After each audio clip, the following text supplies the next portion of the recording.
Bonjour et bienvenue dans cette vidéo dans laquelle nous allons traiter des différentes façons de récupérer le contenu, la réponse d'une IA générative de texte, donc une IAGT.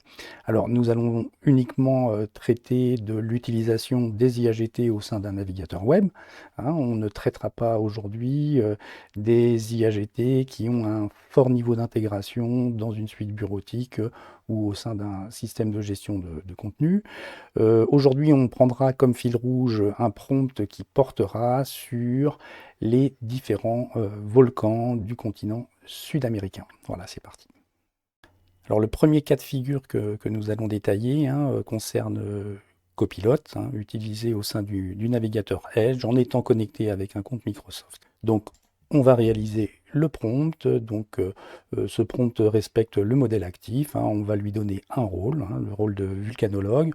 On va également lui donner une action à réaliser, donc indiquer une liste des volcans, des principaux volcans du continent sud-américain.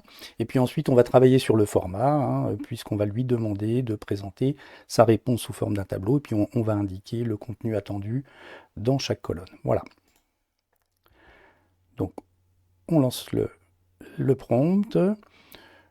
Donc, Copilot commence à répondre et puis on peut apercevoir déjà là l'icône Excel. Donc on voit bien déjà qu'on a une liaison fonctionnelle entre le navigateur et donc la réponse donnée par Copilot et la suite bureautique Excel.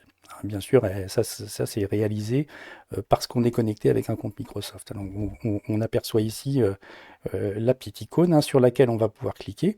Donc il va commencer à réaliser l'exportation et puis le contenu qui vient d'être généré par Copilot va pouvoir être édité au sein du logiciel Excel. Voilà. Voilà, ça c'est la première façon de récupérer, on va dire la plus facile, de récupérer du contenu au sein de Copilot. Alors, sur le même principe que ce que l'on vient de voir avec la suite Microsoft, on va détailler le cas de l'utilisation de Gemini au sein d'un navigateur en étant connecté avec son compte Google et on va voir la liaison avec la suite bureautique proposée par Google. Donc on reprend le prompt de tout à l'heure qui concerne les volcans du continent sud-américain. On voit bien que Google nous répond convenablement avec une structure de tableau. Ici, on va pouvoir observer que l'on a la possibilité d'exporter le résultat vers Sheets. Donc on va cliquer sur ce lien. On va attendre un petit temps pour la création de la feuille de calcul. Et puis une fois que cette feuille de calcul va être créée, on va pouvoir l'ouvrir directement dans Sheets. Voilà. Donc à ce moment-là, on va pouvoir évidemment éditer le contenu de la même façon qu'on l'éditait avec Excel tout à l'heure. Voilà.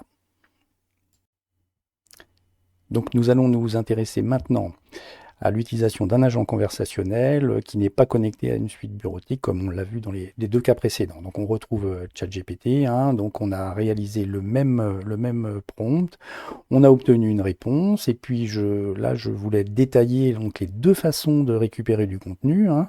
La première façon, ça va être d'utiliser ici le bouton copier dont on dispose dans la page. Et puis la deuxième façon, ça va être de copier, de sélectionner dans la page le contenu que l'on veut récupérer et puis de faire un clic droit et puis ici de le copier. Voilà.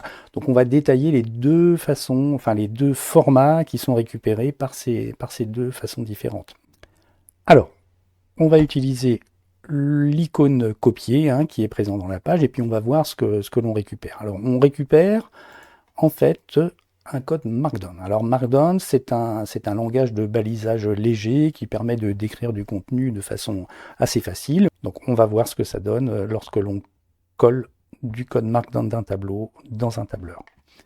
Donc voilà. Alors on va prendre l'exemple de LibreOffice ici, on va avoir, alors là si on ne sait pas trop quel est le séparateur, on va dire OK, et puis on voit bien que là ici c'est pas très satisfaisant, on a tout le contenu qui s'est collé dans une dans une feuille, c'est dans une cellule, pardon, c'est pas très facile à exploiter.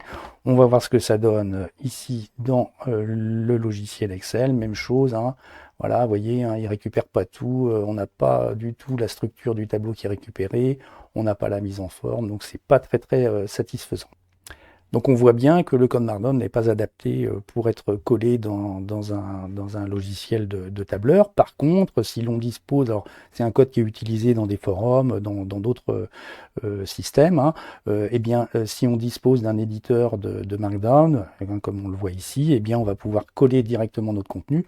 Et là, on voit bien à droite que le contenu est bien affiché convenablement dans la page. Donc ça peut être, il faut juste savoir ce que l'on récupère en utilisant ce petit bouton copier, hein, et donc être éclairé sur le format récupéré.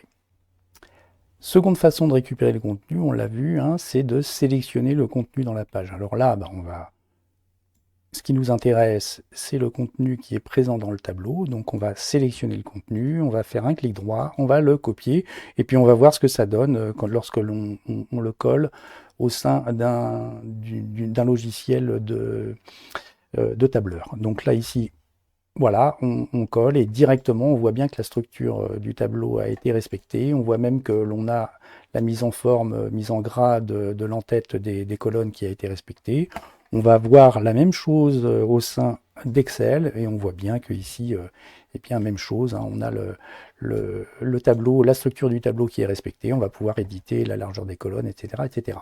Alors, on peut même récupérer ici dans le logiciel Word, hein, on peut même récupérer cette structure et puis en bénéficier sous forme d'un tableau. On pourra éditer les différentes colonnes et puis modifier, réaliser les modifications que l'on veut, notamment les bordures, par exemple. Voilà. Et puis c'est la même chose, hein, on va pouvoir même chose éditer au sein de LibreOffice Writer, eh bien, le tableau. Alors on se retrouve maintenant dans Mistral, dans lequel j'ai réalisé un prompt un tout petit peu modifié pour obtenir non pas un tableau, mais cette fois-ci une liste, hein. Donc c'est le même prompt, hein, avec l'action, le rôle, etc. Mais on va demander une réponse sous forme d'une liste. Alors pourquoi on fait ça? Eh bien c'est pour voir un petit peu, dans le cas d'une réponse uniquement, on va dire, textuelle, qui n'est pas formatée en tableau, eh bien ce que les différentes modalités de récupération de contenu eh bien, donnent au sein d'un traitement de texte, par exemple. Alors, on va regarder ici la première méthode, hein, pour rester cohérent ici, avec le petit bouton copier, hein. Donc, on va copier le contenu dans le presse-papier. Alors, bien sûr, ce contenu-là, si on le colle au sein d'un éditeur de Markdown, eh bien, évidemment, on va avoir un affichage qui va être complètement correct. Par contre, hein, si on l'exploite au sein d'un traitement de texte, eh bien, on va avoir quelque chose qui n'est pas forcément satisfaisant, puisqu'on a le contenu, mais on a le code Markdown du contenu et non pas son rendu, hein. Alors dans ce cas-là, le meilleur moyen de récupérer le contenu, ça va être plutôt de sélectionner ici le texte directement dans la page web. C'est ce qu'on va faire, hein. Donc voilà, on va sélectionner le texte. Alors pourquoi c'est important de pouvoir récupérer et puis de retraiter? Eh bien, on le sait, hein, il faut toujours bien sûr avoir un regard et une lecture critique sur les réponses qui sont données par les IA génératives de texte. Donc eh bien, en retraitant le contenu dans un traitement de texte, ça permet de réaliser ce retraitement critique. Voilà, donc on vient de sélectionner et de copier. On va se rendre ici dans un traitement de texte, en l'occurrence LibreOffice. On va coller directement le contenu et on voit bien que ce contenu est récupéré avec les mises en forme. Et il en sera de même pour le logiciel Word, hein.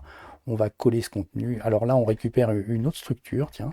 Alors, il faut savoir qu'ici, on a des options de collage, hein. Ici, on va pouvoir faire un clic droit et puis utiliser donc des options de collage avec le texte brut ou même fusionner la mise en forme. Et là, si on prend cette option-là, on a vraiment le contenu qui est formaté de la même façon qu'il l'était dans la page web.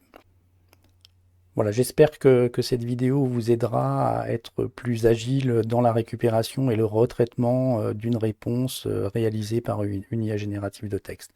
Bonne utilisation à vous.